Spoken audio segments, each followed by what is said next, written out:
Alright guys, TacticalRab back again today. I hope you are all doing well and enjoying your day so far, and Super Week is officially in the books. We have 2 days off, Monday, Tuesday, before the major weekend does begin on the Wednesday. Going to be talking about the schedule for that in the video a little bit later today. But first of all, wanted to break down once again these broken 60Hz server situation. A few days ago, we saw the Crimsix came out live on air on stream and called out the CDL for having these servers have different spawns and some other issues to the servers that they are able to practice on. Supposedly, as Octane was talking about yesterday, even more issues, bugged issues with these servers the pros are not particularly happy about. Intrigued to hear your thoughts in the comment section below. Like if you guys enjoyed the video, subscribe if you are new as always, I'd greatly appreciate it. It really helps out the channel. Thank you very much indeed for doing that. First of all, this from Clayso, thought it was pretty entertaining. Yesterday we looked at that video, he was like, I'm gonna have to sell my Pokemon cards in order to pay the CDL fines, but he does actually confirm that the CDL is not fining me. Of course that video was a joke anyway, but pretty interesting. I thought him putting the middle finger up on stream might be worthy of a fine. Supposedly not this season. Maybe the CDL have well come to new terms with exactly what is going on. Wanted to mention this given we're talking about Octane in this video. Congratulations on 100,000 subscribers. A lot of pros have been doing great content as of late. I mean, aBeZy super consistent.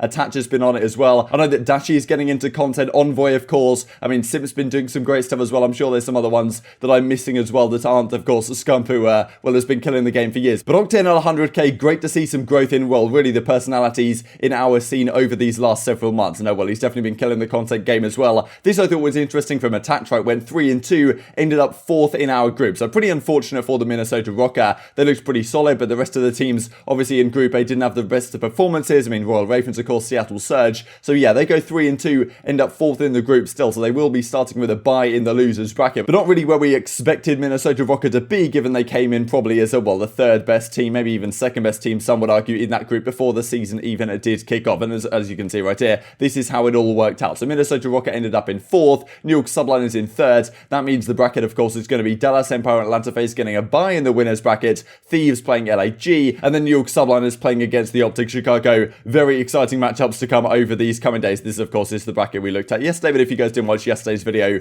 this is how everything breaks down. I think on Wednesday, we're going to have the first couple of matches right here. Then on Thursday, we have 4 games. Friday, we have 4 games. Going to be some more late nights for your boy. And then I think 3 games a day after that. We'll talk about exactly how it works later today. So a couple of days ago, Octane did this tweet, right, where he was talking about how the CDL is just a coin flip. Every series is kind of up in the air. Did this tweet as well. I thought was pretty interesting. But, actually, the interesting part about coin flips is there are coin flips that are actually used in the CDL, and that is for the veto situation before the map even begins. So I believe that before the map even starts, or before the series even starts, maybe an hour or even more than that, before the series kicks off, there's a coin flip that goes on between, the coaches do it. They effectively do a 50-50 randomization, random number generator type deal, and the winner of that gets to choose Team A, I suppose, in the veto process, and they get to be the team that bans out first, and that tends to be an advantage in how the veto process works. Pretty much, you get to choose side on more important maps and this type of stuff. So coin flips isn't an overwhelmingly big deal. If you lose the coin flip, you can certainly still win the series, but pretty interesting to see that JCab and Los Angeles Thieves, they're actually 6-6 on coin flips so far this season. I forget who it was last season. Maybe it was Brian Saints who really had issues even winning a single coin flip, which I suppose puts you in a bad mindset already when you didn't necessarily get the vetoes that you wanted because you did lose the coin flip. I think Rambo was talking about it as well, that maybe Dallas haven't had the best luck so far this season. So definitely coin flips are still involved regardless. But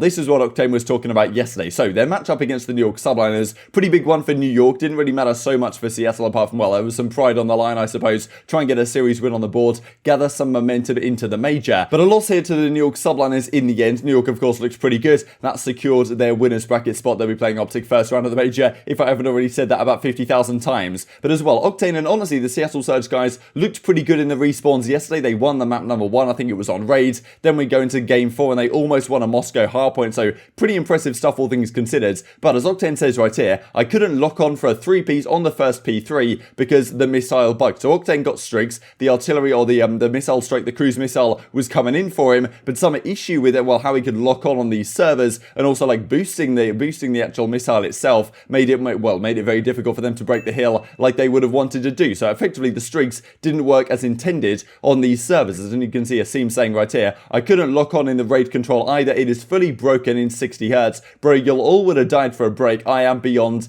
tilted. And as he points out right here, well, actually this is what Crimsix said a few days ago, but we did look at it, right? Crim calling out the server saying, look, we're practicing on these 20Hz servers, then we play on the 60Hz servers for the matches. That supposedly can affect the spawns and also clearly is affecting the streaks in some way here, right? The fact that Octane's saying, look, this isn't how it works in practice. practice, but I go into a pro match and get a kill streak, and it works differently, right? And I can't lock on, and it's somehow bugged in a crucial situation where maybe I'd be better off even not using the streak or something, and it could have been used to great effect. He pointed out right here, couldn't boost, and we would have had the freest break in the world. I am tight. So right here, you can see they're trying to break over towards this P3, I believe, and Octane's calling in the cruise missile, and you can see like all the guys are right here. If Octane was able to use this streak properly, it would have locked on. He'd have got at least 1 kill, if not 2. That would have given them an ideal break. That's not how it happened, and of course, understandably, Octane's very frustrated with the situation, right? What are you even meant to do about this? The cruise missile supposedly not working properly on these 60Hz servers. How is that even possible? Who really knows? But at the end of the day, it seems to be possible, and Crimsix, once again, we come back to his point, right? The fact that, look, if we are going to play on 60Hz in matches, we need to be able to play on 60Hz in private matches in order to practice, so we can actually be playing the same game when we go to a proper tournament environment, or we just play on 20Hz in the official matches, one or the other, just so we're playing on the same type of server,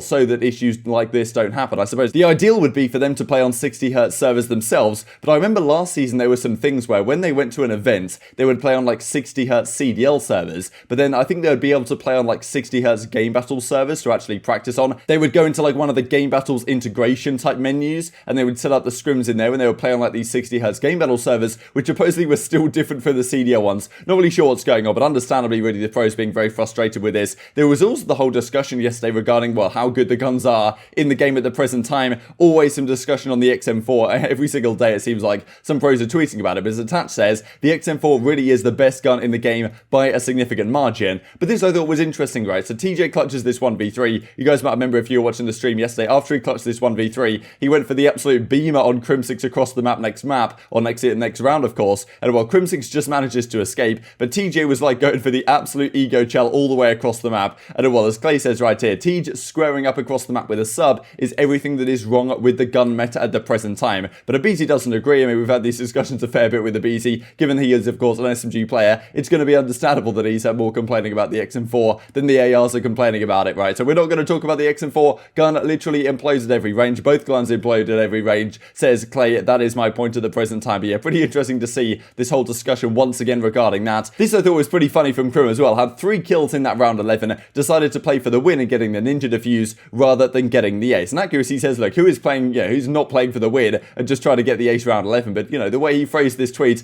kind of implying that some players in the league would just play for the kill there rather than actually going for the ninja defuse. And if he dies, he dies. But if he gets it, he can actually clutch that round 11, 1 versus 2, as he did to such great effect against the Los Angeles Thieves yesterday. Just to finish off the video with a couple of things. This from the COD League yesterday. Which team surprised you the most during CDL Super Week? More surprises, of course, I am sure, on the way. Now, most teams, I think, were relatively where we expected them to be. I thought I'd just bring up the group standings once again. Dallas, of course, FaZe, Chicago, Los Angeles Thieves, pretty much as expected. I think the subliners, when they hit that like god tier form, where they were just 3-0ing everyone, and they looked like they were going to 3-0 Dallas Empire as well. That was where that was probably the most surprising thing to me. Like seeing this team really mesh like that so early on in the season to look like, an undominable force. Like, how are you even going to deal with that? Yeah, certainly subliners maybe one of the most surprising teams of the week, I think, especially given where we expected them to be. They ended up finishing 3-2. Another one I wanted to mention as well, I suppose 2 teams really in, honestly, Group B, a lot of surprises, because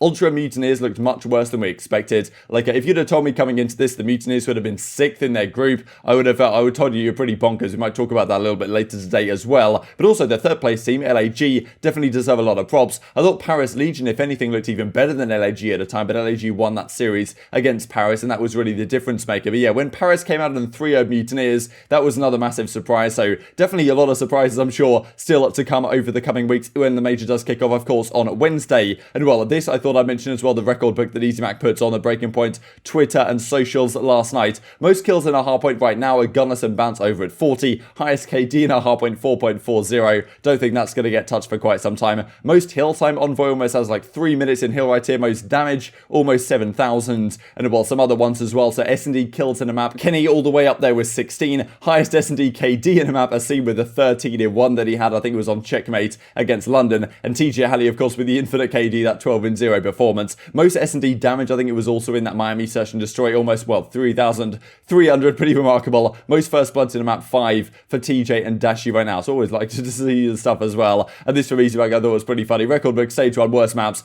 Checkmate Control is right up there, right? And if it's not the worst, it's certainly up there. I mean, I don't know if it's actually the absolute worst. It's not not the best by any means. I'm not going to try and argue that, but I think maybe there are some more potential for offensive round wins on this than there are on maybe Garrison. You could argue it. I think the statistics lend a slightly different picture, but I just feel how the spawns work on Garrison. If he gets caught in a trap, you're just dead, and it is kind of the same thing on Checkmate, but sometimes on Checkmate, if you have some progress towards A, and they haven't really pushed out, the defense haven't really pushed out the right-hand side, you actually can get a spawn quite close to the B point, so maybe it's possible. We haven't seen it in a long time. I don't know when the next time is we're going to see Checkmate control in a series, because it doesn't seem the pros particularly like it. But intrigued to hear your thoughts on all this stuff in the comment section, but I hope you guys enjoyed the video. If you did enjoy it, I'd greatly appreciate a like on the video. It really helps out the YouTube algorithm that you enjoyed this content. Other people like you may enjoy this content as well, and I'll grow the competitive Call of Duty community. Thank you for watching as always, take care, and I will see you next time. Right, it's all on Criminal 1 versus 2.